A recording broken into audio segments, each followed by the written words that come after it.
High, আমি মাম্পি সিনা। সকল বন্ধুদের গুড মর্নিং।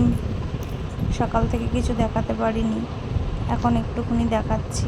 ব্লগ চেষ্টা করি কিন্তু হয়ে ওঠে না ঘরের কাজের জন্য। এখন আমরা ব্যাংকে যাচ্ছি, হ্যাঁ ব্লাউজ বেরিয়ে পড়লাম। তো মাও যাচ্ছে আমাদের সাথে, কেন মায়েরই KYC জমাটা দিতে হবে, ওই জন্য। তো দেখা যাক কি হয়। ব্যাংকে গিয়ে সেও গেলাম ব্যাংকে। বেশি দূরে নয় ব্যাংক, যদিও বা বাড়ির কাছাকাছি 5-7 মিনিট লাগে হেঁটে আসতে। ব্যাংক থেকে কাজ মিটিয়ে বেরিয়ে পড়লাম মা আর আমি, দিয়ে দুজন মিলে দুটো আইসক্রিম কিনে নিলাম। এত গরম বন্ধুরা, আইসক্রিমটা খুলে খেয়েও নিলাম। তারপরেই ভাত খেতে বসে গেলাম মা আর আমি। তো এটা আমার শাশুড়ি মা, দেখে এখনও ডিমের ঝোল নেয়নি, শুধু উচ্ছে ভাজা দিয়ে ভাত খাচ্ছে। তাই আমি বললাম যে উচ্ছে ভাজাটা নাও। খেয়ে দিয়ে আমরা চলে গেলাম আমি বাসন মাজতে।